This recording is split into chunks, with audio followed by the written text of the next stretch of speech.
Good morning students, I am Dimple Parekh, royal international school से। बेटा आज हम 6th क्लास की हिंदी पढ़ने वाले हैं। हिंदी के अंदर हमारा जो फर्स्ट लेसन है वो कंप्लीट हो चुका था। सेकंड लेसन हम स्टार्ट कर चुके थे और सेकंड लेसन के अंदर भी हमने आधा लेसन इसका कंप्लीट कर लिया था। लेसन का क्या नाम था? गुलेलबाज लड़का। याद आया? यस। किस तरह का लड़का था वो? बहुत बेकार बच्चा था ना, जो कि क्या किया करता था? पक्षियों को परेशान किया करता था, है ना। और सबने उसका नाम क्या निकाल रखा था? अधिकतर लोग उसको क्या बोलते थे? कोई इसको जालिम बोलता था और कोई इसको क्या बोलता था? राक्षस बोलता था, है ना। तो हमने कहाँ तक पढ़ लिया था?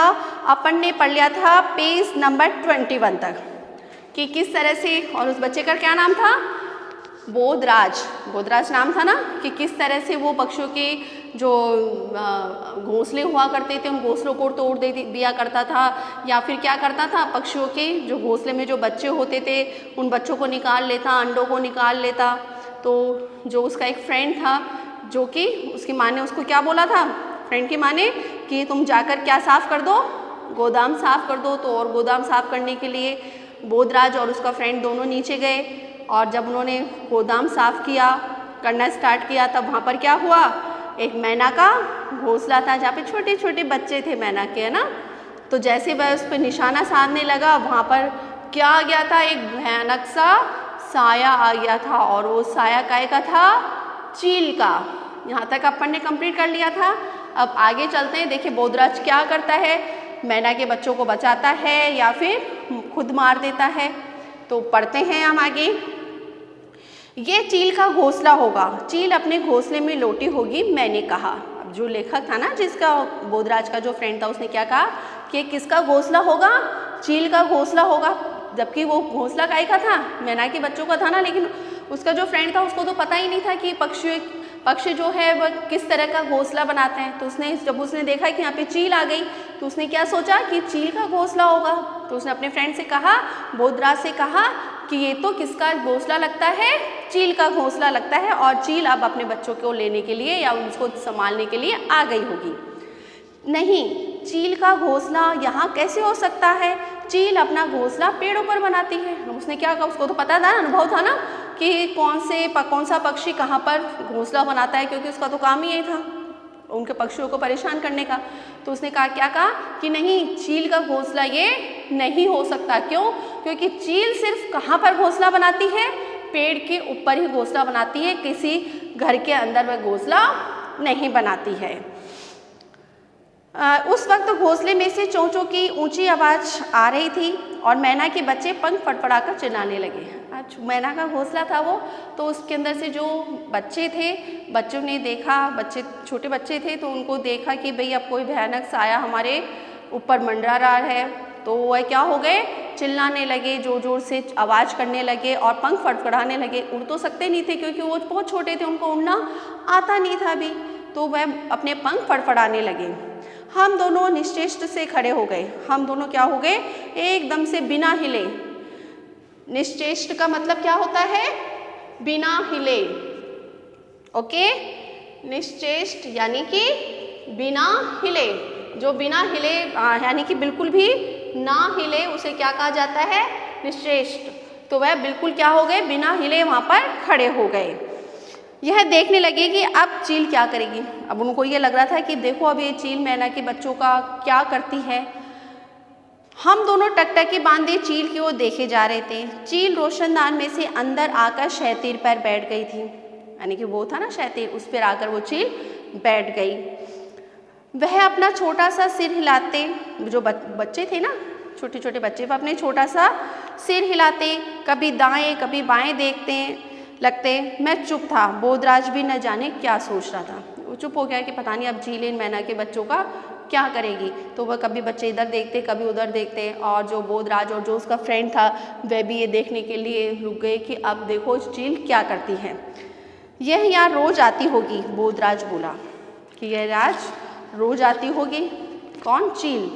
अब मेरी समझ में आ गया था कि फर्श पर जगह जगह पंख और मांस के लोथड़े बिखरे पड़े बिखरे पड़े रहते हैं। जरूर हर आए दिन चील घोंसलों पर झपट्टा मारती रहती होगी। अब जो लेखक था ना, कौन था, भीष्म साहनी जो लेखक थे ना इसके, जो इसके बोधराज के फ्रेंड थे, तो उन्होंने क्या सोचा, उनको समझ में आ गया कि चील यहाँ पे रोज़ आती होगी और क्या करती होगी, रोज़ झपट्टे मारती होगी। मैना के बच्चे हो या और दूसरे घोंसले में चिड़िया के बच्चे हो, किसी के बच्चे हो, उनको क्या करती होगी, झपट्टा मार के और उनको खा जाती होगी।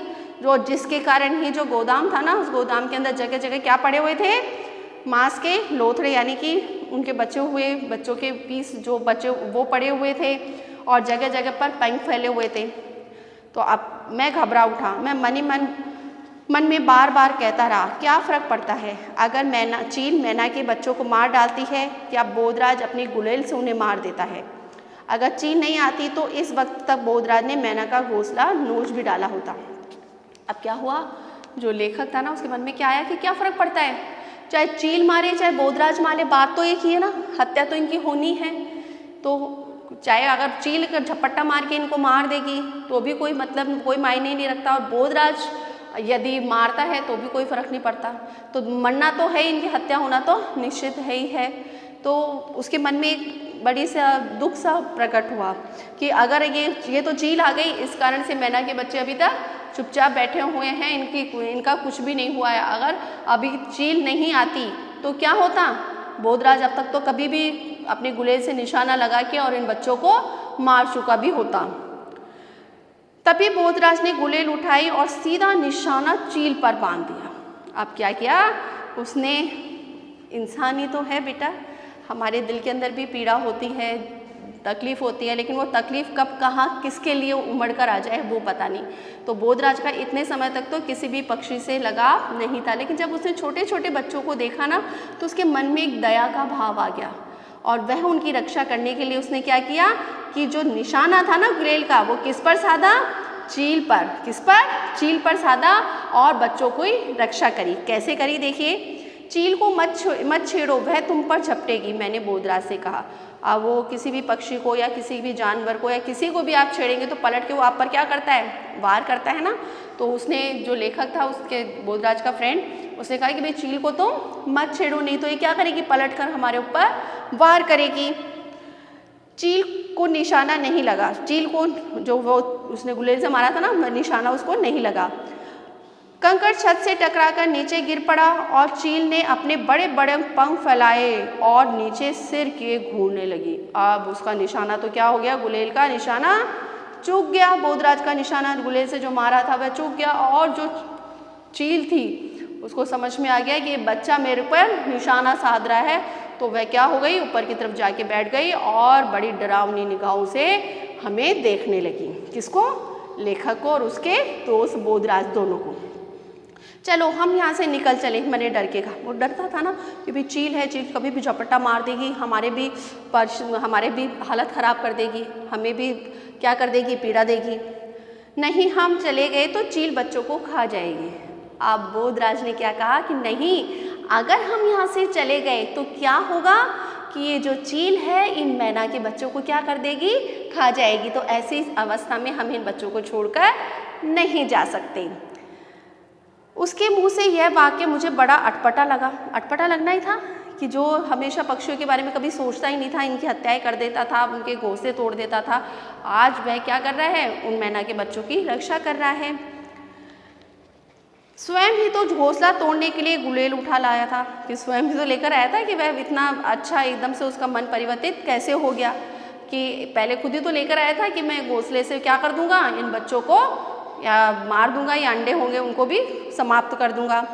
बोधराज ने झट से गुलेल मुझे थमा दी और जेब से 5-7 कंकड़ निकालकर मेरी हथेली पर रखे। तुम चील पर गुलेल चलाते जाओ, उसे बैठने नहीं देना, उसने कहा और स्वयं भागकर दीवार के साथ रखी एक मेज को फर्श के बीचों बीच लाने लगा। उसने क्या कहा कि मैं क्या कर रहा हूँ कि उसने गुलेल उसको पकड़ा दिए और अपने जो पत्थर थे उसको, पत्थर जो 5-7 उसके पास कंकड़ थे उसको निकाल कर लेखक की हथेली में रख दिया और क्या कहा कि तुम अब क्या करते रहना, गुलेल चलाते रहना और चील को बैठने मत देना, बस जैसे वो बैठे वैसे उस पर निशाना साधना और उसको उड़ती रहे वो बैठने मत देना उसको। और खुद ने क्या किया कि दीवार के साथ में रखी मेज पर फर्श को बीचों बीच लाने लगा। जो मेज रखी हुई थी उसको कहाँ लाने लगा, फर्श पर बीचों बीच स्थान पर लाने लगा जहाँ पर कि मैना के बच्चों का घोंसला था उसके नीचे। मैं गुलेल चलाना नहीं जानता था। 2 बार मैंने कंकर रखकर गुलेल चलाई, लेकिन इसी बीच चील गोदाम की दूसरी शहतीर पर जा बैठी।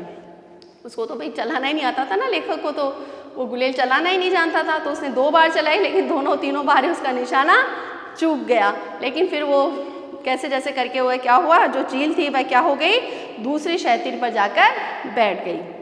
बोधराज मेज को मैना के घोंसले के नीचे ले आया। फिर उसने एक टूटी हुई कुर्सी चढ़ा दी और उस पर जा खड़ा हुआ। फिर बोधराज ने दोनों हाथ ऊपर को उठाए, जैसे जैसे अपना संतुलन बनाए रखा। फिर उसने धीरे से घोंसले को उठा लिया और धीरे धीरे कुर्सी पर से उतरकर मेज पर आ गया और घोंसले को थामे ही उछाल लगा दी।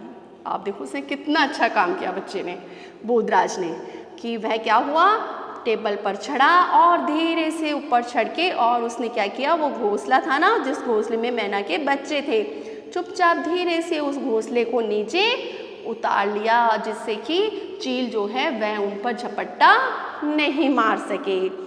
ओके, आगे देखो। चलो बाहर निकल चलो, उसने कहा और दरवाजे की ओर लपका। गोदाम में से निकलकर हम गैराज में आ गए। गैराज में एक बड़ा सा दरवाज़ा था और दीवार में एक छोटा सा झरोखा था। अब क्या हुआ, फटाफट वो मैना के बच्चों का जो घोंसला था ना, उस घोंसले से फटाफट बाहर आ गए कि जल्दी से बाहर आ जाओ, नहीं तो चील क्या करेगी, अब हमारे पर झपट्टा मारेगी और इस बच्चों की, अब फिर बच्चों पे झपट्टा मारेगी। तो फटाफट बाहर आ जाओ और गोदाम का गेट, दरवाज़ा बंद कर दो।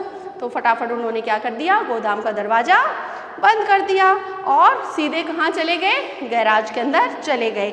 और गैराज में एक बड़ा सा दरवाज़ा था और दरवाजे पर एक छोटा सा क्या था, झरोखा। झरोखा जानते हैं ना, ऐसे जो खिड़की के बाहर लगा हुआ रहता है ना, वो झरोखा लगा हुआ था। यहाँ पर चील नहीं पहुँच सकती थी, बोधराज ने कहा और इधर उधर देखने लगा। थोड़ी देर में घोंसले में बैठी मैना के बच्चे चुप हो गए। बोधराज बक्से पर चढ़कर मैना के घोंसलों में झांकने लगा। मैंने सोचा अभी ही इन्हें जेब से डालकर घूमता फिरे। फिर उसने ऐसा कुछ नहीं किया। वह देर तक घोंसले के अंदर झांकता रहा और फिर बोला, थोड़ा पानी लाओ, इन्हें प्यास लगी है, इनकी चोंच में बूंद बूंद पानी डालेंगे। अब क्या हुआ, उसके मन में क्या हो गया, दया के भाव जागृत हो गए। किसके, बोधराज के। किसको देख के, मैना के बच्चों को देख के। तो उसने क्या कहा अपने फ्रेंड को कि यहाँ पर जो चील है वह नहीं आ सकती है, क्योंकि उन्होंने गोदाम का गेट भी बंद कर दिया था और कहाँ चले गए थे, गैराज में चले गए थे। तो और जब उन्हें छोटे छोटे बच्चों को देखा तो उसने क्या सोचा, लेखक ने, कि अब ये क्या करेगा, इन बच्चों को उठा लेगा, अपनी जेब में डाल लेगा या मार देगा, कुछ ऐसा कुछ कर देगा। लेकिन बोधराज ने ऐसा नहीं करा। उसने प्यारे प्यारे छोटे छोटे बच्चों को देखा और फिर उसको देखकर उसने अपने दोस्त को क्या बोला कि इनको क्या लगी है, प्यास लगी है, इनके लिए थोड़ा सा पानी लेकर आओ, जिससे कि इनकी चोंच में हम क्या डाल दें, पानी डाल दें। और जो बच्चे थे वह भी क्या हो गए थे, इतनी देर से ची ची ची चिल्ला रहे थे ना, वो भी शांत हो गए थे।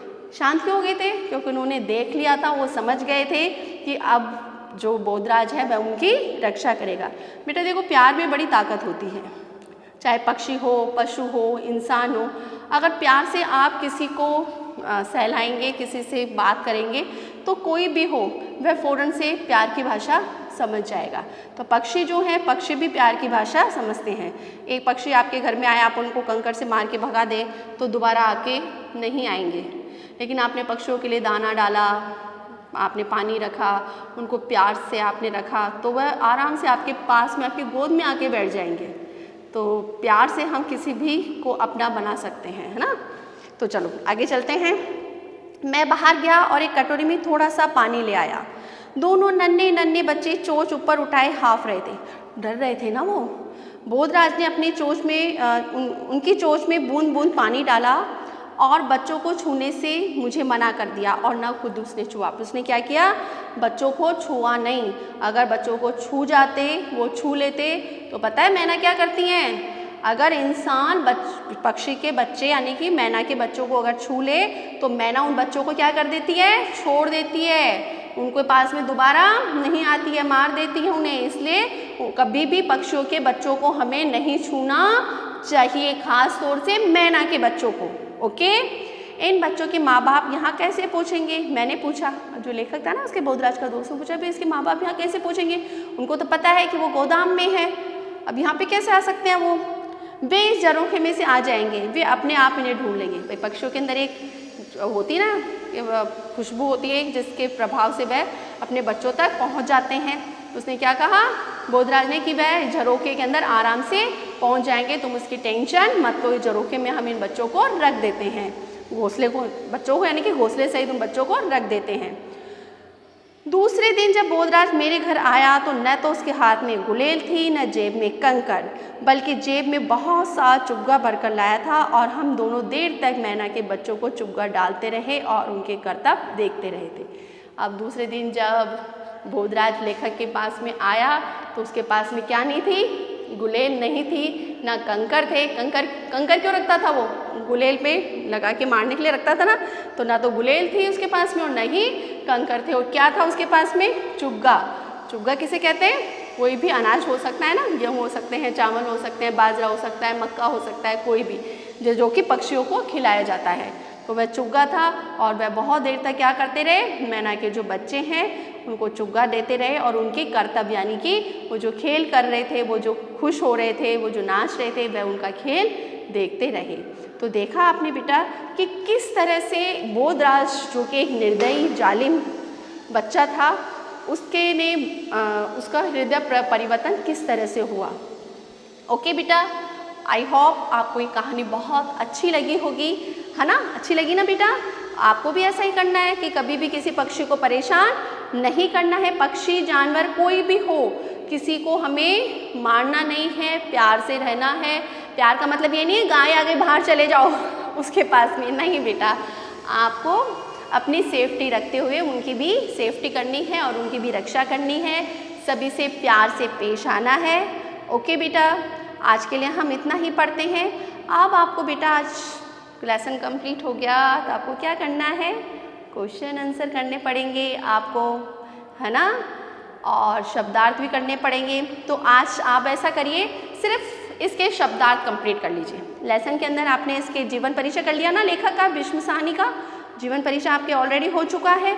तो और उसके बाद में आपने शब्दार्थ अपने जो पहले रह गए थे मैंने बीच बीच में दे भी दिए थे आपको। तो आज सिर्फ आपको क्या करना है? सिर्फ इसके शब्दार्थ कंप्लीट करने हैं और इसका रचनाकार का जीवन परिचय लिखना है। और एक छोटी सी चीज़ और लिखनी है। वो क्या लिखनी है मैं आपको बता दूं कि इस पाठ से हमें क्या शिक्षा मिलती है। तो इसके अंदर आप 3-4 पॉइंट लिख लेंगे। जैसे मैं 2-3 पॉइंट आपको बता देती हूँ।